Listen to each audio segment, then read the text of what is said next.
Mengapa kesurupan bisa terjadi dalam diri manusia? Sebenarnya ada 3 penjelasan mengapa manusia bisa mengalami fenomena kesurupan. Kesurupan sebenarnya adalah proses diambil alihnya kesadaran manusia dengan kesadaran dari makhluk atau entitas lain, sehingga manusia bisa memiliki identitas lain yang sama sekali berbeda ketika mengalami fenomena ini. Selama ini kesurupan dimaknai sebagai masuknya makhluk gaib lain ke dalam tubuh manusia, tapi sebenarnya kesurupan bisa terjadi karena berbagai macam hal.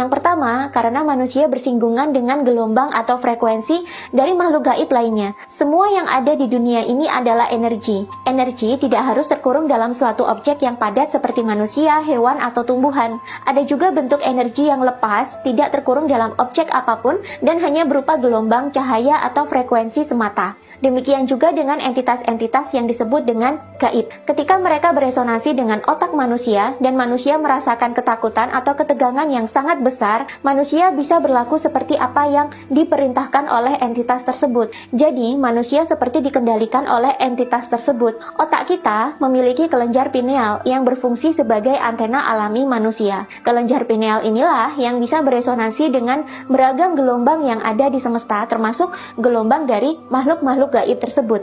Yang kedua, karena dikendalikan oleh orang jahat dari jarak jauh. Fenomena ini disebut juga dengan black magic atau sihir hitam, atau kalau dalam kebudayaan kita kerap disebut sebagai santet, teluh, atau guna-guna. Ini bisa dijelaskan menurut fisika kuantum. Di level kuantum, manusia bisa mengendalikan partikel tubuh orang lain yang jaraknya jauh hanya dengan menyamakan frekuensi dan gelombang otak mereka saja. Dalam fisika kuantum, fenomena guna-guna ini disebut sebagai spooky action from distance. Orang jahat bisa mengendalikan pikiran korban dari jarak jauh sehingga ia bisa mengalami fenomena kesurupan berkali-kali atau bahkan menyakiti dirinya sendiri, bahkan hingga menyebabkan korban meregang nyawa. 3. Kesurupan hanyalah fenomena psikologis biasa yang disebut sebagai histeria atau bisa juga abrection. Abrection adalah ekspresi dan pelepasan emosi dari materi yang tidak disadari, seperti ide atau emosi yang ditekan dengan verbalisasi. Ketika manusia mengalami tekanan atau ketegangan dalam waktu yang lama, ini bisa memicu timbulnya reaksi histeris yang outputnya itu